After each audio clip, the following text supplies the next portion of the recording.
Hi. BCom കഴിഞ്ഞിട്ട് ഒരു professional degree ഇല്ലാതെ നമുക്ക് എങ്ങനെ എത്രയും പെട്ടെന്ന് ഒരു MNC ജോലി സ്റ്റാർട്ട് ചെയ്യാം, അല്ലെങ്കിൽ MNC ജോലിയിൽ നമുക്ക് നല്ലൊരു അഡ്വാൻസ്ഡ് ലെവലിലോട്ട് നമുക്ക് മൂവ് ചെയ്യാം എന്നുള്ള കാര്യമാണ് നമ്മൾ ഈ വീഡിയോയിൽ നോക്കുന്നത്. സോ ബിഫോർ ഐ സ്റ്റാർട്ട്, ഒരു കാര്യം പറയാനുള്ളത്, നമ്മളൊരു ഒരു പ്രൊഫഷണൽ ഡിഗ്രി ഇല്ലാതെ എന്ന് പറയുമ്പോൾ ഒരു പ്രൊഫഷണൽ ഡിഗ്രി നല്ലതല്ല എന്നൊരു പ്രൊഫഷണൽ ഡിഗ്രി ആവശ്യമില്ല എന്നല്ല. ഒരു CA CMA പോലുള്ള പ്രൊഫഷണൽ ഡിഗ്രിയൊക്കെ നിങ്ങൾക്ക് ഒരുപാട് മൈലേജ് തരും ജോലിയിൽ. ഓക്കെ, പക്ഷേ ഈ പ്രധാനമായും പ്രൊഫഷണൽ ഡിഗ്രി ഇല്ലാതെ എന്ന് പറയാൻ കാരണം എല്ലാവർക്കും ഈ ഒരു പ്രൊഫഷണൽ ഡിഗ്രി ചെയ്യാൻ പറ്റിയെന്ന് വരില്ല. നമ്മൾ നോക്കുകയാണെങ്കിൽ പ്രധാനമായും ഇപ്പം 3 കാരണങ്ങൾ എടുക്കുകയാണെങ്കിൽ, ഒന്നാമത്തെ കാരണം എന്ന് പറയുന്നത് ടൈം കമ്മിറ്റ്മെന്റ് ആണ്. ഇപ്പോൾ CA അല്ലെങ്കിൽ CMA പോലുള്ള ഒരു കോഴ്സിന് 5 വർഷവും മിനിമം നമ്മൾ കമ്മിറ്റ്മെന്റ് വേണ്ടി വരും, അല്ലെ? ചിലപ്പോൾ അതിലും കൂടുതലാവാം. 5 വർഷം, 8 വർഷമാവാം, 10 വർഷമാവാം, അതിലും കൂടുതലാവാം. ഇതെല്ലാവർക്കും പോസിബിൾ ആവണമെന്നില്ല. രണ്ടാമത്തെ കാര്യം ഫിനാൻഷ്യൽ കമ്മിറ്റ്മെന്റ് ആണ്. ഫിനാൻഷ്യൽ കമ്മിറ്റ്മെന്റ്, ഈ ഒരു 5 വർഷം എല്ലാവർക്കും ഒരു ജോലി ഇല്ലാതെ മുന്നോട്ട് പോകാൻ പറ്റിയെന്ന് വരില്ല, അല്ലേ? അപ്പം ചിലപ്പം എത്രയും പെട്ടെന്ന് നമുക്കൊരു നല്ലൊരു ജോലിയിൽ കയറിയിട്ട് ഫാമിലിയെ സപ്പോർട്ട് ചെയ്യേണ്ട ഒരു സിറ്റുവേഷൻ ഒക്കെ ഉണ്ടാവും. അതല്ലെങ്കിൽ എല്ലാവർക്കും ഒരു പ്രീമിയർ MBA ഒക്കെ ചെയ്യാൻ നമ്മൾ ഒരുപാട് പൈസ കൊടുത്തിട്ട് ഒരു പ്രീമിയം MBA ഒക്കെ ചെയ്യണമെന്ന് എല്ലാവർക്കും പറ്റിയെന്ന് വരില്ല. മൂന്നാമത്തെ ഒരു കാര്യം എന്ന് വെച്ച് കഴിഞ്ഞാൽ നമ്മൾ ഇൻട്രസ്റ്റ് ഇൻ ദ സബ്ജക്റ്റ് ആണ്. ഇപ്പം നിങ്ങൾക്കറിയാം, CA അല്ലെങ്കിൽ CMA ഒക്കെ പോലുള്ള കോഴ്സിൽ വളരെ ഇൻറ്റൻസ് ആയിട്ടുള്ള കോഴ്സുകളാണ്, വളരെ ഇൻഡെപ്തായിട്ട് നമ്മൾ പഠിച്ചു പോകേണ്ട കോഴ്സുകളാണ്. ടാക്സേഷൻ ആണെങ്കിലും, ലോ ആണെങ്കിലും, ഫിനാൻഷ്യൽ മാനേജ്മെന്റ് ആണെങ്കിലും, കോസ്റ്റ് മാനേജ്മെന്റ് ആണെങ്കിലും, ഇതെല്ലാം വളരെ യുനോ ഇൻഡെപ്തായിട്ട് പഠിച്ചു പോകേണ്ട കാര്യങ്ങളാണ്. അത് മാത്രമല്ല, നമ്മളൊരു ഡോക്ടറെ പോലുള്ള പ്രൊഫഷൻ പോലെ തന്നെയാണ്. അതായത് നമ്മളിത് പഠിച്ചു കഴിഞ്ഞാലും ശരി, നമ്മൾ അപ്ഡേറ്റ് ആയിട്ടിരിക്കണം. അപ്പം എല്ലാവർക്കും ഈ ഒരു സബ്ജക്ട്സിലോട്ട് താല്പര്യം ഉണ്ടാവണമെന്നില്ല, അല്ലേ? ഇപ്പം ഫോർ എക്സാമ്പിൾ, ഇപ്പം നമുക്കൊരു ടെക്നിക്കൽ സൈഡിലാണ് താല്പര്യമെങ്കിൽ, ഇപ്പം ബിസിനസ് അഡ്വൈസറിയോ ബിസിനസ് അനാലിസിസോ ഡേറ്റ അനാലിസിസോ പ്രൊജക്ട് മാനേജ്മെന്റ്, ഓട്ടോമേഷൻ, ഇങ്ങനെയുള്ള റോൾസിലോട്ടൊക്കെയാണ് നമ്മൾ താല്പര്യമെങ്കിൽ അതിനോട് ബന്ധപ്പെട്ട കോഴ്സുകൾ പഠിക്കുന്നതായിരിക്കും കുറച്ചുകൂടി നല്ലത്, അല്ലേ? അപ്പോൾ അതായിരിക്കും നമ്മൾ കൂടുതൽ ബെനിഫിറ്റ് ചെയ്യുന്നത്.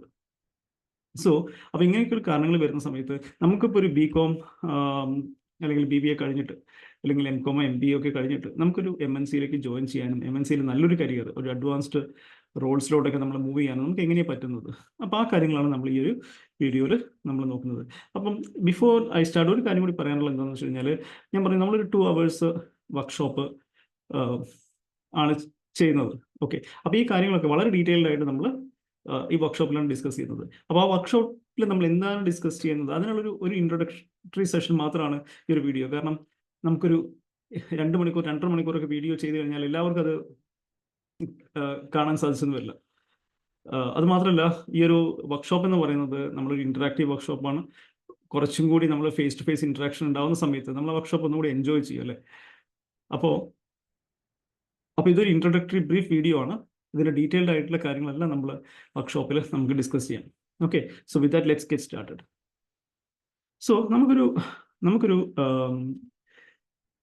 BCom നമുക്കൊരു അഡ്വാൻസ്ഡ് സ്കിൽസിലോട്ട് പോകണമെങ്കിൽ മെയിനായിട്ട് 3 കാര്യങ്ങളാണ് വേണ്ടത്. ഈ 3 കാര്യങ്ങൾ നിങ്ങൾ എക്സിക്യൂട്ട് ചെയ്യുകയാണെങ്കിൽ നിങ്ങൾ ഒരിക്കലും ഒരു ലോ സ്കിൽഡ് റോളിലോ, നിങ്ങൾ ഒരിക്കലും നിങ്ങളുടെ കരിയറിൽ സ്റ്റക്ക് ആവുകയും ഒരിക്കലും നിങ്ങളൊരു ഓപ്പർച്യൂണിറ്റി ഇല്ലാതെ ഇരിക്കുകയോ ചെയ്യില്ല.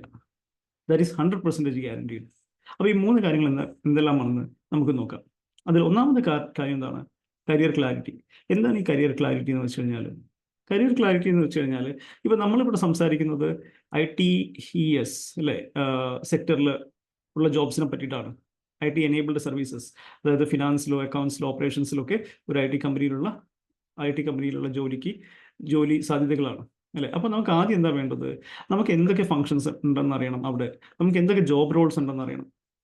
നമുക്കൊരു ക്ലാരിറ്റി വേണം എന്തൊക്കെയാണ് ജോബ് റോൾസ്, ഫങ്ഷൻസ് ഒക്കെ ഉള്ളതെന്ന്. അത് മാത്രമല്ല, നമുക്ക് വേണ്ടത് ഈ ജോബ് റോൾസിൻ്റെ ഒക്കെ ഒരു കരിയർ പ്രോഗ്രഷൻ എങ്ങനെയാണ് ഒരു 3 വർഷം 5 വർഷം 10 വർഷമൊക്കെ ആയിട്ട് ഞാൻ ഈ ജോബ് റോൾസിലുള്ള ഒരു കരിയർ പ്രോഗ്രഷൻ റോഡ് മാപ്പ്, ഈ കാര്യത്തിനെ പറ്റി നമുക്ക് നല്ലൊരു ധാരണ വേണം. എന്തൊക്കെ ഓപ്ഷൻസ് ആണ് അവൈലബിൾ ആയിട്ടുള്ളത്, ഈ കാര്യങ്ങളൊക്കെ നമുക്ക് നല്ലൊരു ക്ലാരിറ്റി വളരെ വളരെ ആവശ്യമാണ്. നമ്മൾ ഈ ഒരു ജോലി നമ്മളൊരു ITES സെക്ടറിൽ അല്ലെങ്കിൽ IT സെക്ടറിലാണ് നമ്മൾ ജോലി നോക്കുന്നതെങ്കിൽ.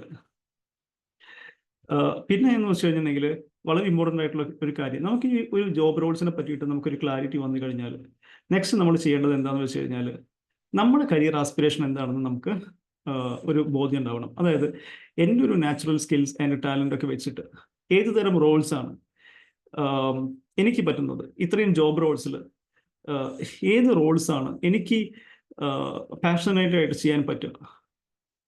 അപ്പം അത് വളരെ വളരെ ഇമ്പോർട്ടൻ്റ് ആയിട്ടുള്ള ഒരു കാര്യമാണ്. നമ്മൾ അങ്ങനെയുള്ള ഒരു ജോബ് റോൾസിലോട്ടായിരിക്കണം നമ്മളെ അലൈൻ ചെയ്യേണ്ടത്. അപ്പോൾ ഇപ്പോൾ ഫിനാൻഷ്യൽ അനലിസ്റ്റ് ആവാൻ ഇഷ്ടമില്ലാത്ത ഒരാൾ ഒരു ഫിനാൻഷ്യൽ അനലിസ്റ്റ് ആയിട്ട് ഒരു 8 മണിക്കൂർ ജോലി ചെയ്യേണ്ടി വരുമ്പോൾ അതൊരു വലിയ ബർഡൻ ആയിട്ട് ഫീൽ ചെയ്യും, അല്ലേ? അപ്പോൾ അതിന് ഏറ്റവും ഇമ്പോർട്ടൻ്റ് ആയിട്ടുള്ള ഒരു കാര്യം എന്താണെന്ന് വെച്ച് കഴിഞ്ഞാൽ നമ്മുടെ സ്കിൽസ്, ആസ്പിറേഷൻസ് എല്ലാം നമ്മൾ അനലൈസ് ചെയ്യണം. അതിന് ശേഷം വേണം നമ്മൾ ഈ ഏതൊക്കെ റോൾസ് ഉണ്ട് അതിലൂടെ അലൈൻ ചെയ്യാൻ. ഇങ്ങനെ നമ്മൾ ചെയ്തില്ലെങ്കിൽ, എന്തുകൊണ്ടാണ് ഈ കരിയർ ക്ലാരിറ്റി ഞാൻ വളരെ വളരെ ഇമ്പോർട്ടൻ്റ് ആണെന്ന് പറയുന്നത്? ഇങ്ങനെ നമ്മൾ ചെയ്തില്ലെങ്കിൽ എന്താ സംഭവിക്കാന്ന് അറിയോ? ഇങ്ങനെ നമ്മൾ ചെയ്തില്ലെങ്കിലാണ് നമ്മൾ ഏതെങ്കിലും ഒരു കോഴ്സ് എടുത്ത് അതിൽ സ്റ്റക്ക് ആവുന്നത്. ഓക്കെ, നമുക്കൊരു ക്ലാരിറ്റി ഇല്ല, നമ്മൾ ഏതെങ്കിലും ഒരു കോഴ്സ് എടുത്ത് അതിൽ സ്റ്റക്ക് ആവും. അതല്ലെങ്കിൽ നമ്മൾ ഒരു ജോലിയിൽ കയറിയിട്ട് നമുക്ക് ഒട്ടും ഇൻട്രസ്റ്റിംഗ് അല്ലാത്ത ഒരു ജോലിയിലായിരിക്കും നമ്മൾ എത്തിപ്പെടുന്നത്, നമുക്ക് ഈ ഒരു കരിയർ ക്ലാരിറ്റി ഇല്ലാത്തത് കൊണ്ട്. ഓക്കെ, അതല്ലെങ്കിൽ നമ്മൾ ഏതെങ്കിലും ഒരു ലോ സ്കിൽഡ് ജോബിൽ കയറേണ്ടി വരും, അല്ലേ? നമുക്കൊരു കറക്റ്റ് നമുക്ക് എവിടെയാണ് പോകേണ്ടതെന്ന് ഒരു ക്ലാരിറ്റി ഇല്ലെങ്കിൽ നമുക്ക് വരുന്നൊരു ജോലി നമ്മൾ ആക്സെപ്റ്റ് ചെയ്യാൻ ഫോഴ്സ്ഡ് ആവും. അതുകൊണ്ടാണ് നമ്മൾ ഒരുപാട് പേര് നല്ല ടാലൻ്റ് ഉണ്ടായിട്ട് ബില്ലിങ്ങിലോട്ടും ബുക്ക് കീപ്പിങ്ങിലോട്ടും സെയിൽസിലോട്ടും മാർക്കറ്റിങ്ങിലോട്ടും ഒക്കെ പോകുന്നത്. ഇപ്പം സെയിൽസും മാർക്കറ്റിംഗ് ഒന്നും ഒരു ലോ സ്കിൽഡ് ജോബ് അല്ല. ഞാൻ പറയുന്നത് നിങ്ങളുടെ കരിയർ ആസ്പിറേഷനുമായിട്ട് അലൈൻ ചെയ്യാത്ത ജോലി നിങ്ങൾ ചെയ്യേണ്ടി വരുന്നത് ഇങ്ങനെ ഒരു ക്ലാരിറ്റി ഇല്ലാത്തത് കൊണ്ടാണ്, ഇങ്ങനത്തെ ഒരു ഗൈഡൻസ് നിങ്ങൾക്ക് ഇല്ലാത്തത് കൊണ്ടാണ്. ഓക്കെ, പിന്നെ വരുന്നത് എന്താണെന്ന് വെച്ച് കഴിഞ്ഞാൽ നമ്മളിപ്പോൾ ജോലിക്ക് ചേർന്ന് കഴിഞ്ഞാലും ശരി, ഒരു ക്ലാരിറ്റി ഇല്ലെങ്കിൽ എന്താ പറ്റുകയെന്നറിയോ? നമ്മളൊരു ജോലിക്ക് ചേർന്ന് കഴിഞ്ഞാലും ശരി, നിങ്ങൾക്കൊരു ക്ലാരിറ്റി ഇല്ലെങ്കിൽ നിങ്ങൾ ആ ജോലിയിൽ സ്റ്റക്ക് ആവും. നിങ്ങൾ 5 വർഷവും 10 വർഷമായിട്ട് ഒരേ റോൾ ചെയ്യുന്ന ആളുകൾ എനിക്കറിയാം. അപ്പോൾ അത് കുറേ കഴിഞ്ഞ് കഴിഞ്ഞാൽ ഒരു മൊണോട്ടണസ് ആവും, നമ്മുടെ മോട്ടിവേഷൻ നഷ്ടപ്പെടുന്ന സമയത്ത് നമുക്കത് പെർഫോമൻസിനെ ബാധിക്കും. പെർഫോമൻസിനെ ബാധിച്ചു കഴിഞ്ഞിട്ടുണ്ടെങ്കിൽ നിങ്ങൾക്കറിയാം അത് എന്തിലോട്ടാണ് ലീഡ് ചെയ്യുക എന്നുള്ള കാര്യത്തിൽ. അപ്പോൾ ഇതൊക്കെ സംഭവിക്കുന്നത് എന്തുകൊണ്ടാണ്? നമുക്കൊരു ക്ലാരിറ്റി ഇല്ലാത്തതുകൊണ്ടാണ്. നമ്മൾ കൃത്യമായിട്ട് നമുക്കൊരു അവയർനെസ് ഇല്ല. ഓക്കെ, എന്തൊക്കെ ടൈപ്സ് റോൾസ് ആണ് ഈ റോൾസ്, ഏതൊക്കെ റോൾസിലാണ് നമുക്കൊരു ഗ്രോത്ത് എക്സ്പെക്ട് ചെയ്യാൻ പറ്റുക, ഈ കാര്യങ്ങളെ പറ്റിയിട്ടൊക്കെ നമുക്കൊരു നല്ല ക്ലാരിറ്റി വേണം. അപ്പോൾ നമ്മുടെ ഈ ഒരു വർക്ക്ഷോപ്പിൽ നമ്മുടെ ആദ്യത്തെ സെഷനിൽ നമ്മൾ ഡിസ്കസ് ചെയ്യാൻ പോകുന്നത് കരിയർ ക്ലാരിറ്റിയാണ്. അപ്പോൾ ഇതിൽ നമ്മൾ ആദ്യത്തെ ഒരു സെഷനിൽ നിങ്ങൾക്ക് ഞാൻ പറഞ്ഞു തരാൻ പോകുന്നത് ബേസിക്കലി എന്താണെന്ന് വെച്ച് കഴിഞ്ഞാൽ നമ്മുടെ ഒരു F&O ജോബ് ലാൻഡ്സ്കേപ്പിനെ പറ്റിയിട്ട് നിങ്ങൾ മനസ്സിലാക്കുക. എന്തൊക്കെ തരം റോൾസ് ഉണ്ട്, എന്തൊക്കെ ഓപ്പർച്യൂണിറ്റീസ് ആണ് നിങ്ങൾക്കുള്ളത്. ഓക്കെ, അതിൻ്റെ ഒരു നെക്സ്റ്റ് ലെവൽ എങ്ങനെയാണ്, നിങ്ങൾക്ക് എങ്ങനെ വെർട്ടിക്കലി ആൻഡ് ഹോറിസോണ്ടലി ഗ്രോ ചെയ്യാം, ഫങ്ഷണലി നിങ്ങൾക്ക് എങ്ങനെ ഗ്രോ ചെയ്യാം, എന്തൊക്കെ കരിയർ മിസ്റ്റേക്സുകൾ നിങ്ങൾ അവോയ്ഡ് ചെയ്യണം. ഓക്കെ, കാരണം ചില റോൾസുകളൊക്കെ എടുത്തു കഴിഞ്ഞാൽ അത് നിങ്ങൾക്ക് അത്രയും ഒരു ഗ്രോത്ത് തരില്ല. അപ്പം എങ്ങനത്തെ റോൾസാണ് നിങ്ങൾ അവോയ്ഡ് ചെയ്യേണ്ടത്, ഇങ്ങനെയുള്ള കാര്യങ്ങളെല്ലാം നമ്മൾ ഇതിൽ ഡിസ്കസ് ചെയ്യുന്നതാണ്. എൻ്റെ ഒരു 18 ഇയേഴ്സിൽ, എൻ്റെ ഒരു കോർപ്പറേറ്റ് എക്സ്പീരിയൻസിൽ, ഇപ്പോഴും I am still A corporate professional.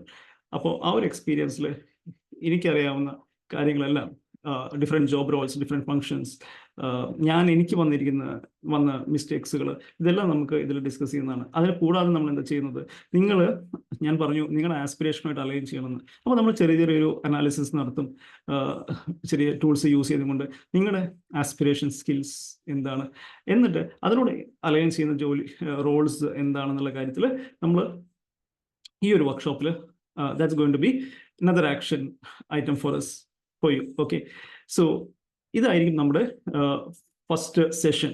Okay, because ഞാൻ പറഞ്ഞു ഇതാണ് എവറിത്തിങ് സ്റ്റാർട്ട്സ് ഫ്രം ഹിയർ. ഈ ഒരു ക്ലാരിറ്റി നിങ്ങൾക്കില്ലെങ്കിൽ നിങ്ങളുടെ ഡയറക്ഷൻ എന്ന് പറയുന്നത് you don't know where you are going, അല്ലേ? അപ്പോൾ first and foremost thing is career ക്ലാരിറ്റിയാണ്. Now what is next after career clarity? After career clarity എന്ന് പറയുന്നത് റിലവൻറ്റ് സ്കിൽസ് ആണ്. അപ്പോൾ റിലവൻറ്റ് സ്കിൽസ് എന്ന് പറയുന്ന സമയത്ത് നമ്മുടെ ഈ ഒരു ക്ലാരിറ്റി ഉണ്ടെങ്കിൽ നമ്മുടെ റോൾസ്, നമ്മുടെ കരിയർ ആസ്പിറേഷനുമായിട്ട് അലൈൻ ചെയ്യുന്ന റോൾസൊക്കെ നമ്മൾ സീറോ ഇൻ ചെയ്ത് കഴിഞ്ഞാൽ, നമ്മൾ ഐഡൻറ്റിഫൈ ചെയ്ത് കഴിഞ്ഞാൽ പിന്നെ വേണ്ടത് എന്താണെന്ന് വെച്ച് കഴിഞ്ഞിട്ടുണ്ടെങ്കിൽ റിലവൻറ്റ് സ്കിൽസ് ആണ്. ഈ റിലവൻറ്റ് സ്കിൽസ് ആണ് നമ്മൾ എനേബിൾ ചെയ്യുന്നത്. നമ്മൾ ഐഡൻറ്റിഫൈ ചെയ്തിരിക്കുന്ന ഈ റോൾസ് അല്ലെങ്കിൽ ഈ ഒരു കരിയർ പ്രോഗ്രഷനിലൊക്കെ നമ്മൾ എത്താൻ വേണ്ടിയിട്ട് നമ്മൾ എനേബിൾ ചെയ്യുന്നത് എന്താണ്? ഈ റിലവൻറ്റ് സ്കില്ലാണ്. ഈ റിലവൻറ്റ് സ്കിൽ എന്ന് പറയുന്ന സമയത്ത് എന്താണ് ഉദ്ദേശിക്കുന്നത്? അതായത് സപ്പോസ് നിങ്ങൾക്കിപ്പോൾ ഒരു IT കമ്പനിയിൽ IBM, Accenture, വിപ്രോ, ക്യാപ്ജെമിനി അങ്ങനെയുള്ള ഏതെങ്കിലും ഒരു IT കമ്പനിയിലാണ് നിങ്ങൾക്ക് ജോലിക്ക് കയറാൻ താല്പര്യമെങ്കിൽ, ലെറ്റ്സ് സേ ആ IT കമ്പനി യൂസ് ചെയ്യുന്നത് SAP പ്ലാറ്റ്ഫോമോ Oracle പ്ലാറ്റ്ഫോമോ ഒക്കെ ആണെങ്കിൽ നിങ്ങളൊരു ടാലി കോഴ്സിന് പോയിട്ട് പഠിച്ചിട്ട് കാര്യമുണ്ടോ? കാര്യമില്ല അല്ലേ. അപ്പം ടാലി പഠിച്ചു കഴിഞ്ഞാൽ ടാലി യൂസ് ചെയ്യുന്ന കമ്പനിയിൽ നിങ്ങൾ ടാലി കോഴ്സ് പഠിച്ചിട്ട് ജോയിൻ ചെയ്തിട്ടുണ്ടെങ്കിൽ മാത്രമേ നിങ്ങൾക്ക് അവിടെ കാര്യമുള്ളൂ. അപ്പോൾ റെലവൻറ്റ് സ്കില്ലായിരിക്കണം നമ്മൾ എപ്പോഴും പഠിക്കേണ്ടത്. ഈ സ്കിൽ എന്ന് പറയുന്നത് നിങ്ങൾക്കറിയാം വളരെ വളരെ ഇമ്പോർട്ടൻ്റ് ആയിട്ടുള്ള ഒരു കാര്യമാണെന്ന്. നിങ്ങളെ സ്റ്റാൻഡ് ഔട്ട് ചെയ്യുന്നതും എത്ര പേരുണ്ടെങ്കിലും ശരി, അതിൽ നിന്ന് നിങ്ങൾ സ്റ്റാൻഡ് ഔട്ട് ചെയ്യുന്നത് എന്തുകൊണ്ടാണ്? സ്കില്ല് കൊണ്ടാണ്. നിങ്ങളുടെ കരിയർ ആക്സലറേറ്റ് ചെയ്യുന്നത് എന്തുകൊണ്ടാണ്? സ്കില്ലുള്ളത് കൊണ്ടാണ്. അതിൻ്റെ ചെറിയൊരു എക്സാമ്പിൾ ഒരു കോർപ്പറേറ്റ് നിന്ന് എങ്ങനെയാണ് ഈ സ്കില്ലിൻ്റെ റിലവൻസ് എന്ന് ഞാൻ പറഞ്ഞുതരാം. അപ്പോൾ ഈ മിക്ക കോർപ്പറേറ്റിൽ യൂസ് ചെയ്യുന്ന ഒരു മോഡലാണ് ഈ ബെൽ കർവ് മോഡൽ എന്ന് പറഞ്ഞു കഴിഞ്ഞാൽ. ഇതെന്താണെന്ന് വെച്ച് കഴിഞ്ഞാൽ, ഇപ്പോൾ നമ്മളൊക്കെ മാനേജറായിരിക്കുന്ന സമയത്ത്, ഞാനൊക്കെ മാനേജറായിരിക്കുന്ന സമയത്ത് എല്ലാ വർഷവും നമ്മുടെ ഓർഗനൈസേഷൻ എല്ലാ മാനേജേഴ്സിനോടും പറയുന്ന ഒരു കാര്യമുണ്ട്. നിങ്ങളുടെ എംപ്ലോയീസ് 30 എംപ്ലോയീസോ 40 എംപ്ലോയീസോ 50 എംപ്ലോയീസോ ഉണ്ടെങ്കിൽ അതിൽ 10% ആളുകളെ നമ്മൾ നോൺ പെർഫോമേഴ്സ് ആയിട്ട് ഐഡൻറ്റിഫൈ ചെയ്യണം, കാറ്റഗറൈസ് ചെയ്യണം. 20% ആളുകളെ ഹൈ പെർഫോമേഴ്സ് ആയിട്ട് കാറ്റഗറൈസ് ചെയ്യണം. ബാക്കിയുള്ള 70% ആളുകളെ ആവറേജ് പെർഫോമൻസ് ആയിട്ട് കാറ്റഗറൈസ് ചെയ്യണം. ഈ ഒരു പെർസെൻറ്റേജിൽ ചെറിയ ചേഞ്ചസ് ഒക്കെ ഉണ്ടാവാം. ഓക്കെ, അപ്പോൾ ഇതൊരു വൺ ഓഫ് ദ അപ്രോച്ചസ് ആണ്. നമ്മളൊരു റിലേറ്റീവ് റാങ്കിങ് അപ്രോച്ചാണ് ഓർഗനൈസേഷൻസ് ഫോളോ ചെയ്യുന്നത്. ഓക്കെ, അപ്പം ഇതിൻ്റെതായ ഫ്ലോസ് ഉണ്ട്, പെർഫെക്റ്റ് മോഡൽ ഒന്നുമില്ല, പക്ഷേ ഇതാണ് ഒരു വൈഡ്ലി യൂസ്ഡ് അപ്രോച്ച്. അപ്പോൾ ഇതിലെന്താ സംഭവിക്കുന്നത് വെച്ച് കഴിഞ്ഞാൽ, നിങ്ങൾക്കറിയാം ഈ 10% ആൾക്കാർക്ക് എന്താ പറ്റുന്നത്? 10% ആൾക്കാർ അവരൊരു പെർഫോമൻസ് ഇമ്പ്രൂവ്മെൻറ്റ് പ്ലാനിലിടും, അവർക്ക് കോച്ചിങ് കൊടുക്കും. അതിനുശേഷം അവർ ഇമ്പ്രൂവ് ചെയ്യുകയാണെങ്കിൽ വെൽ ആൻഡ് ഗുഡ്. ഇമ്പ്രൂവ് ചെയ്യുന്നില്ലെങ്കിൽ അവരോട് വേറെ റോളിലോട്ട് നോക്കാൻ പറയും, അല്ലേ. അപ്പം അവർക്ക് ഇഷ്ടമില്ലാത്ത അല്ലെങ്കിൽ അവരുടെ ആസ്പിറേഷൻസ് ആയിട്ട് അലൈൻ ചെയ്യാത്ത റോൾ ഇരിക്കുന്നത് കൊണ്ടായിരിക്കും അവർ ചിലപ്പം പെർഫോം ചെയ്യാൻ പറ്റാത്തത്. Or there could be other reasons as well. Skill സെറ്റിൻ്റെ ഒരു ഇഷ്യൂ ആയിരിക്കും. അപ്പം അവരോട് ഇന്റേണലി വേറെ റോൾസ് നോക്കാൻ പറയും, നമ്മൾ ഹെൽപ്പ് ചെയ്യും. Manager is also supposed to help. ഇനി ഇന്റേണലി അവർക്ക് ജോലി കിട്ടുന്നില്ലെങ്കിൽ then they'll be sent to HR for an exit interview. ഇതാണ് ലോ പെർഫോമൻസിന് പറ്റുന്നത്. ഇനി ആവറേജ് പെർഫോമൻസിന്റെ കാര്യം എടുത്തു കഴിഞ്ഞാൽ നിങ്ങൾക്ക് നോക്കിയാൽ തന്നെ അറിയാം, ഇതൊരു വലിയൊരു ഗ്രൂപ്പാണ്. അപ്പോൾ ഈ ഗ്രൂപ്പിന്റെ ഒരു പ്രശ്നം എന്താണ്? ഭയങ്കര കോമ്പറ്റീഷൻ ആയിരിക്കും, ഗ്രോത്ത് ഭയങ്കര സ്ലോ ആയിരിക്കും, സാലറി ഇൻക്രിമെന്റ് ഒക്കെ ഭയങ്കര കുറവായിരിക്കും. കാരണം നമുക്കുള്ള ബഡ്ജറ്റ് ഇത്രയും വലിയൊരു സ്പ്രെഡിൽ നമ്മൾ അലോക്കേറ്റ് ചെയ്യേണ്ടി വരും. അപ്പോൾ സാലറി ഇൻക്രിമെന്റ് ഒക്കെ കിട്ടുന്നത് ഭയങ്കര കുറവായിരിക്കും. അപ്പം പിന്നെ coming to the 20% group, this is where all the action happens. ഈ ഗ്രൂപ്പാണ് എന്താ പറയുക, റെക്കഗ്നീഷൻ ആണെങ്കിലും വിസിബിലിറ്റി ആണെങ്കിലും പെർഫോമൻസ് ആണെങ്കിലും സാലറി ഇൻക്രിമെന്റ് ആണെങ്കിലും അതോറിറ്റി ആണെങ്കിലും റെസ്പെക്ട് ആണെങ്കിലും എല്ലാം ഈ ഒരു ഗ്രൂപ്പിലോട്ട് ആണ് പോകുന്നത്. Now what makes this group stand out? What makes this group special? ഒരേ ഒരു റീസൺ ഉള്ളൂ, ദ സ്കിൽസ് ആൻഡ് പൊട്ടൻഷ്യൽ. അപ്പോൾ നിങ്ങൾ ഈ ഒരു ഗ്രൂപ്പിലേക്ക് നിങ്ങളൊരു ആഗ്രഹം എന്ന് പറയുന്നത് ഒരു പ്രൊഫഷണലായിട്ട് നിങ്ങളുടെ കരിയർ വളരെ ഫാസ്റ്റായിട്ട് ഗ്രോ ചെയ്യുക, നല്ല നല്ല റോൾസിലോട്ട് പോവുക, നിങ്ങളുടെ വർക്ക് പ്ലേസിലെ റെസ്പെക്റ്റും അതോറിറ്റിയും റെക്കഗ്നീഷനും ഒക്കെ വരുന്ന ഒരു റോളാണ് നിങ്ങൾ ആഗ്രഹിക്കുന്നെങ്കിൽ you should be in this group. So what makes you what makes you part of this group is nothing but relevant skills ആണ്. അപ്പോൾ എങ്ങനെയാണ് സ്കില്ലിൻ്റെ ഒരു ഇമ്പോർട്ടൻസ് ആണ് ഞാൻ എക്സ്പ്ലെയിൻ ചെയ്തു തന്നത്. പിന്നെ നിങ്ങൾ ഈ റെലവൻറ്റ് സ്കിൽസ് എന്ന് പറയുന്നത് വളരെ ഇമ്പോർട്ടൻ്റ് ആണ്. നിങ്ങൾക്ക് റിയൽ വേൾഡ് പ്രോബ്ലം സോൾവ് ചെയ്യേണ്ടി വരും. എന്താണെന്ന് വെച്ച് കഴിഞ്ഞാൽ, നമ്മളൊരു ഓർഗനൈസേഷനിൽ ആയിരിക്കുന്ന സമയത്ത് നമുക്ക് വരുന്ന പ്രോബ്ലംസ് എന്ന് പറയുന്നത് കുറച്ചൊരു കോംപ്ലക്സ് ആയിരിക്കും. നമുക്ക് ചെറിയ എന്താ പറയുക, സ്പ്രെഡ്ഷീറ്റ് പ്രോബ്ലംസ് ഒന്നും ആയിരിക്കില്ല വരിക. ഒരു ചെറിയ റിപ്പോർട്ട് ഉണ്ടാക്കുന്നതോ ഡാഷ്ബോർഡ് ഉണ്ടാക്കുന്നതോ. അതിനപ്പുറത്തേക്ക് നിങ്ങളൊരു ഫിനാൻസ് ആൻഡ് അക്കൗണ്ട്സ് അല്ലെങ്കിൽ ഓപ്പറേഷൻസിലേക്ക് ആവുന്ന സമയത്ത് നിങ്ങൾക്ക് വരുന്ന പ്രോബ്ലംസ് എന്ന് പറയുന്നത് റവന്യൂ ഡ്രൈവ് ചെയ്യുക, കോസ്റ്റ് ഓപ്റ്റിമൈസ് ചെയ്യുക, പ്രോഫിറ്റബിലിറ്റി അനലൈസ് ചെയ്യുക, അങ്ങനെയുള്ള കുറച്ചും കൂടി കോംപ്ലക്സ് ആയിട്ടുള്ള ടാസ്കുകളായിരിക്കും. അതല്ലെങ്കിൽ നിങ്ങളുടെ ഡിസിഷൻ മേക്കേഴ്സിന് you will be providing insights to enable decision making. അതിന് നിങ്ങളുടെ ഒരു തോട്ട് പ്രോസസ്സും logical, technical and creative thinking എല്ലാം യൂസ് ചെയ്തിട്ട് you will have to solve problems for them. അപ്പോൾ ഇങ്ങനെയുള്ള റിക്വയർമെന്റ്സ് അല്ലെങ്കിൽ ഇങ്ങനെയുള്ള കോംപ്ലക്സ് പ്രോബ്ലംസ് ഒക്കെയാണ് നിങ്ങളൊരു റിയൽ വർക്ക് പ്ലേസിൽ സോൾവ് ചെയ്യേണ്ടി വരിക. അത് നിങ്ങൾക്ക് എന്താ വേണ്ടത്? റിലവൻറ്റ് സ്കിൽസ് ആണ്. ഇല്ലെങ്കിൽ എന്ത് പറ്റും? നിങ്ങൾ വേറെ ആൾക്കാരെ ഡിപ്പെൻഡ് ചെയ്യേണ്ടി വരും, അല്ലെങ്കിൽ നിങ്ങൾ ഒരു ലോ പെർഫോമറോ അല്ലെങ്കിൽ ആവറേജ് പെർഫോമറോ ആയിട്ട് മാറും. അപ്പോൾ നമുക്ക് രണ്ടാമത് വേണ്ട കാര്യം എന്താണ്? Relevant skills. സ്കിൽ ഇല്ലെങ്കിൽ എന്താ സംഭവിക്കുന്നത്? ഇല്ലെങ്കിൽ നമ്മൾ ഏതെങ്കിലും ഒരു സ്കിൽ എടുക്കും, ഏതെങ്കിലും ഒരു കോഴ്സിന് പോയി ജോയിൻ ചെയ്യും, നമ്മൾ ഒരുപാട് പൈസ വേസ്റ്റ് ആക്കും, ഒരുപാട് ടൈം വേസ്റ്റ് ആക്കും, എഫേർട്സ് വേസ്റ്റ് ആക്കും. അപ്പോൾ relevant skill is very important. ഈ റെലവൻറ്റ് സ്കിൽ വന്നിട്ട് നമ്മളുടെ ജോബ് റോൾസുമായിട്ട് അലൈൻ ചെയ്യുന്നതായിരിക്കണം. പിന്നെ ഇൻകോമ്പിറ്റൻസി, റിജക്ഷൻസ്, ലാക്ക് ഓഫ് ഓപ്പർച്യൂണിറ്റീസ്, അതല്ലെങ്കിൽ നമ്മളൊരു ലോ ഒരു ആവറേജ് പെർഫോമർ ആവുക, കരിയർ സ്റ്റാഗ്നേഷൻ, ഇതൊക്കെ വരുന്നത് എന്തുകൊണ്ടാണ്? നിങ്ങൾക്ക് റിലവൻസ് സ്കിൽ ഇല്ലാത്തത് കൊണ്ടാണ്. അപ്പോൾ നമ്മുടെ സെഷനിൽ രണ്ടാമത്തെ ഒരു സെഷൻ നമ്മൾ എന്താ ചെയ്യാൻ പോകുന്നത്? നമ്മൾ കരിയർ ക്ലാരിറ്റി, ഇതിനകത്ത് നമ്മളൊരു 40+ ജോബ് റോൾസ് ഞാൻ നിങ്ങൾക്ക് പറഞ്ഞു തരാം. ഡിഫറെൻറ്റ് ജോബ് റോൾസ്, ഇന്ന ജോബ് റോൾസിന് ഇന്ന പ്രശ്നങ്ങളുണ്ട്, ഇന്നതാണ് നല്ലത്, ഈ കാര്യങ്ങളൊക്കെ നമ്മൾ ഡിസ്കസ് ചെയ്യും. Okay, it's going to be very effective session. അതിനുശേഷം നമ്മൾ സംസാരിക്കാൻ പോകുന്നത് ബിസിനസ് പ്രോബ്ലം സോൾവിങ്ങിനെ കുറിച്ചിട്ടാണ്. എന്തൊക്കെ ടൂൾസ് നിങ്ങളിപ്പം പഠിക്കാൻ തുടങ്ങണം, അല്ലെങ്കിൽ നിങ്ങൾ എക്സ്പെർട്ട് ആവണം, എന്തൊക്കെ ഫ്രെയിം വർക്ക്സ്, മെത്തഡോളജീസ്. ബിക്കോസ് ഒരു ബിസിനസ് പ്രോബ്ലം സോൾവർ ആവുന്ന സമയത്ത് നിങ്ങൾ ചെറിയൊരു റോൾ ഒരിക്കലും don't think about a small role, think about advanced roles. അവിടെ നമുക്ക് എങ്ങനെ എത്തിപ്പെടാം എന്നുള്ളതാണ് നമ്മൾ നോക്കുന്നത്. അപ്പോൾ എങ്ങനെയാണ് നമ്മൾ എന്ത് ടൂൾസ്, എന്ത് ഫ്രെയിം വർക്ക്സ്, എന്ത് മെത്തഡോളജീസ് ഒക്കെ നമ്മൾ യൂസ് ചെയ്യണം, എങ്ങനെ യൂസ് ചെയ്യണം എന്നുള്ള കാര്യങ്ങളൊക്കെയാണ് നമ്മൾ ഈ റെലവൻസ് സ്കിൽ സെഷനിൽ പഠിക്കാൻ പോകുന്നത്. Okay, no coming to the third one. എന്താണ് തേർഡ് വൺ? ബ്രാൻഡിങ്. ഒന്നുകിൽ എല്ലാവരും ഒരുപാട് ഫോക്കസ് ചെയ്യുന്നതോ അല്ലെങ്കിൽ ഒട്ടും ഫോക്കസ് ചെയ്യാത്തതോ ഏരിയയാണ് ഈ ബ്രാൻഡിങ് എന്ന് പറയുന്നത്. അപ്പം ഈ ബ്രാൻഡിങ്ങിൻ്റെ ഒരു ഇമ്പോർട്ടൻസ് എന്താണെന്ന് വെച്ച് കഴിഞ്ഞാൽ, നിങ്ങൾക്ക് ക്ലാരിറ്റി ഉണ്ട്, സ്കില്ലുണ്ട്. ഈ സ്കില്ലിന് ഒരു വാല്യൂ വരുന്നത് എപ്പോഴാണെന്ന് അറിയോ? നിങ്ങളെ ബ്രാൻഡ് ചെയ്യുമ്പോഴാണ്. അതല്ലെങ്കിൽ നിങ്ങളുടെ സ്കില്ല് നിങ്ങൾക്ക് മാത്രമേ അറിയുള്ളൂ, അല്ലെങ്കിൽ നിങ്ങളുടെ കുറച്ച് കൊളീഗ്സിന് അറിയാം, അല്ലെങ്കിൽ നിങ്ങളുടെ മാനേജേഴ്സിന് അറിയാം, മാനേജർക്ക് അറിയാം. അതിനപ്പുറത്തേക്ക് ഈ സ്കില്ലിൻ്റെ ഒരു വാല്യൂ ഉണ്ടാകുന്നത് എപ്പോഴാണ്? നിങ്ങളെ ബ്രാൻഡ് ചെയ്യുമ്പോഴാണ്, അല്ലേ? അപ്പോൾ അഗെയിൻ ഈ ബ്രാൻഡിങ് എന്ന് പറയുന്നത് ഈ റെസ്യൂമേ, ലിങ്ക്ഡിൻ, ഇതെല്ലാം ബ്രാൻഡിങ്ങിന്റെ ഭാഗമാണ്. പക്ഷേ ഈ ബ്രാൻഡിങ് എന്ന് പറയുന്നത് ഇതിനൊക്കെ അതൊരു വലിയൊരു എന്താ പറയുക, ഒരു പ്രോസസ്സാണ്. അപ്പം അതിനപ്പുറത്തേക്കുള്ള ഒരു കാര്യമാണ് ഈ ബ്രാൻഡിങ് എന്ന് പറയുന്നത്. ഓഫ് കോഴ്സ് ഒരു റെസ്യൂമേ, ലിങ്ക്ഡിൻ, ഇതെല്ലാം നിങ്ങളുടെ ബ്രാൻഡിങ് ബൂസ്റ്റ് ചെയ്യാനുള്ള കാര്യങ്ങളാണ്. ഓക്കെ, പക്ഷേ there are other things that you need to be aware of.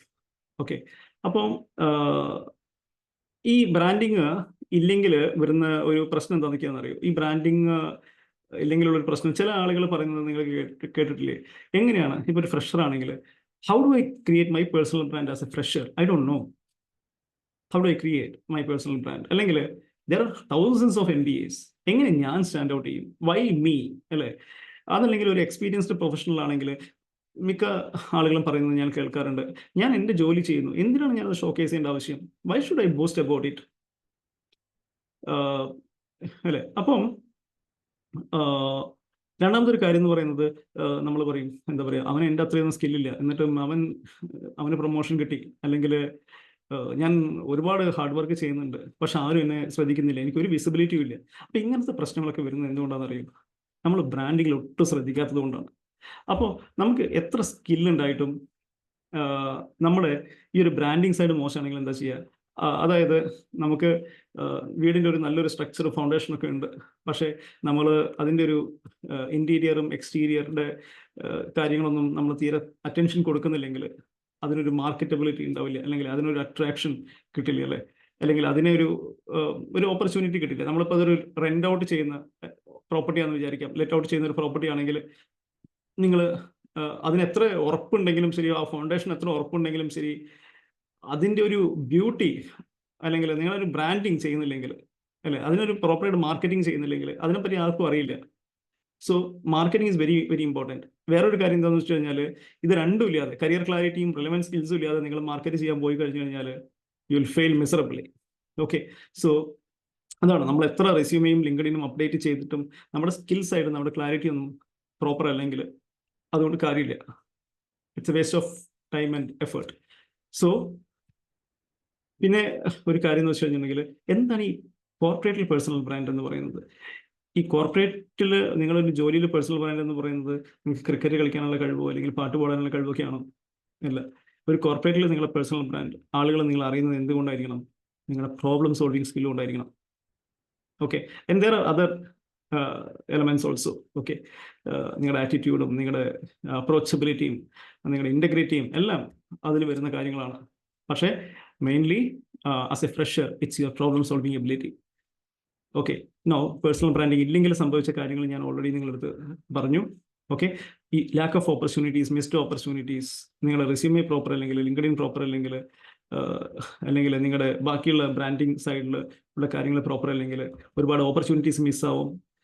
Lakh of visibility and recognition, നിങ്ങൾക്കൊരു വിസിബിലിറ്റി, ഒരു വർക്കിൽ നിങ്ങൾക്ക് ഒരു വിസിബിലിറ്റി കിട്ടില്ല, റെക്കഗ്നിഷൻ കിട്ടില്ല, അല്ലെങ്കിൽ നിങ്ങളൊരു stuck in lower level positions. എന്തുകൊണ്ടാണ് അത് സംഭവിക്കുന്നത്? നമ്മളിപ്പോൾ ഒരു ഹയർ ലെവലിലോട്ട് പോവുകയാണെങ്കിൽ, ഒരു സീനിയർ മാനേജർ ലെവൽ അതിൻ്റെ അബോവ് ഒക്കെ പോവുകയാണെങ്കിൽ, അവിടെ എന്താണ് ഇമ്പോർട്ടൻ്റ് എന്നറിയോ? എല്ലാവർക്കും ഈക്വലി സ്കില്ലുണ്ട്. പക്ഷേ അവിടെ നിങ്ങളൊരു ഹയർ പൊസിഷനിൽ നമുക്ക് കൺസിഡർ ചെയ്യുന്നത് നിങ്ങളുടെ പേഴ്സണൽ ബ്രാൻഡ് വലിയൊരു ഘടകമാണ്. അപ്പോൾ പേഴ്സണൽ ബ്രാൻഡാണ് ഇതിൽ വരുന്ന ഒരു മൂന്നാമത്തെ കാര്യം. അതുകൊണ്ട് തന്നെയാണ് നമ്മൾ നമ്മുടെ സെഷനിൽ, വർക്ക്ഷോപ്പിൽ മൂന്നാമത്തെ ഒരു കാര്യം നമ്മൾ ഡിസ്കസ് ചെയ്യാൻ പോകുന്നതാണ് after career clarity and skills. അല്ലേ? ഈ ഒരു രണ്ട് കാര്യത്തിനെ പറ്റിയിട്ട് നമുക്ക് നല്ലൊരു ഇൻസൈറ്റ് അല്ലെങ്കിൽ നല്ലൊരു അണ്ടർസ്റ്റാൻഡിങ് ഉണ്ടാക്കി കഴിഞ്ഞു കഴിഞ്ഞാൽ മൂന്നാമത്തെ കാര്യം നമുക്ക് അറിയേണ്ടത് നമുക്ക് എങ്ങനെ simple actions and strategies use ചെയ്തുകൊണ്ട് നമ്മുടെ പേഴ്സണൽ ബ്രാൻഡിങ് ക്രിയേറ്റ് ചെയ്യാൻ സ്റ്റാർട്ട് ചെയ്യാം. ഓക്കെ, റെസ്യൂമേ ആൻഡ് ലിങ്ക്ഡിനെ പറ്റിയിട്ട് നമ്മൾ സംസാരിക്കും. എങ്ങനെ നമുക്കൊരു ബ്രാൻഡ് ബിൽഡിങ്, നമുക്ക് വർക്ക് പ്ലേസിൽ എങ്ങനെ ബ്രാൻഡ് ബിൽഡ് ചെയ്യാൻ. അപ്പോൾ അങ്ങനെയുള്ള കാര്യങ്ങളൊക്കെയാണ് നമ്മൾ ഈ ഒരു വർക്ക്ഷോപ്പിൽ കവർ ചെയ്യാൻ പോകുന്നത്. ലെറ്റ് മീ ടെൽ യു, ഈ ഒരു വർക്ക്ഷോപ്പ് എന്ന് പറയുന്നത് ഒരു 2 hours അല്ലെങ്കിൽ 2.5 hours നിങ്ങൾക്ക്, if you are serious about building A very strong career without any professional degrees, ഈ ഒരു 2 hours 2.5 hours നിങ്ങൾ സ്പെൻഡ് ചെയ്യാൻ പറ്റുകയാണെങ്കിൽ next 5 years you will set your roadmap very clearly. You will set your roadmap. You'll be very clear in terms of എങ്ങനെ എന്തൊക്കെ Rolls ഞാൻ consider ചെയ്യണം, എന്തൊക്കെ റോൾസ് ഞാൻ കൺസിഡർ ചെയ്യേണ്ട, എങ്ങനെയാണ് ഞാൻ 3-5 years and 10 years പ്ലാൻ ചെയ്യേണ്ടത്, അതിനു വേണ്ടിയിട്ട് എന്ത് ടൂൾസ്, മെത്തഡോളജീസ്, ഫ്രെയിംവർക്സ് ഞാൻ ഫോക്കസ് ചെയ്യണം. അതിനുശേഷം എങ്ങനെ ഞാൻ ഒരു പേഴ്സണൽ ബ്രാൻഡിങ് ബിൽഡ് ചെയ്യണം. ബിക്കോസ് പേഴ്സണൽ ബ്രാൻഡിങ് ബിൽഡ് ചെയ്യുമ്പോഴാണ് നിങ്ങൾ ആ ഒരു ഡിഫറൻസ് കാണാൻ പോകുന്നത്. Okay, people will start coming to you for your expertise. അപ്പോൾ അതെങ്ങനെ നിങ്ങൾ സ്റ്റാർട്ട് ചെയ്യണം. അപ്പോൾ ഇങ്ങനെയുള്ള കാര്യങ്ങളെല്ലാം വളരെ ഡീറ്റെയിൽഡ് ആയിട്ട് കവർ ചെയ്യുന്ന ഒരു വർക്ക്ഷോപ്പ് ആയിരിക്കും ഇത്. It's going to make big difference in terms of your in terms of setting your career. That I can guarantee, because ഈ കാര്യത്തിൽ ഒരു ക്ലാരിറ്റി, ഒരു ഗൈഡൻസ് ഇല്ലാത്തത് കൊണ്ട് മാത്രമാണ് ഒരുപാട് പേര് കരിയർ പ്രോപ്പറായിട്ട് എത്തേണ്ടടുത്ത് എത്താത്തതോ അല്ലെങ്കിൽ അവർ സ്ട്രഗിൾ ചെയ്യുന്നതോ ഒക്കെ. So please make sure, it's a request you to spend some time, set aside some time to join this workshop, because it's going to add immense value to your career. അപ്പോൾ ഈ ഒരു വെബ്സൈറ്റിന് താഴെ ഇതിൻ്റെ more details ഉണ്ട്. അതിൻ്റെ പ്ലേസും സ്കെഡ്യൂളും, അതല്ലെങ്കിൽ നിങ്ങൾക്ക് എന്തെങ്കിലും ക്വസ്റ്റ്യൻ ഉണ്ടെങ്കിൽ you can directly reach out to me. It's going to be a face to face workshop. ഈ ഒരു ഫോം സബ്മിറ്റ് ചെയ്യാം. ഈ ഒരു ഫോം സബ്മിറ്റ് ചെയ്തതിന് ശേഷം will get connected. I will share more details about the workshop. So don't miss it. That's what I want to tell you. So I'll see you in the workshop. So thank you so much.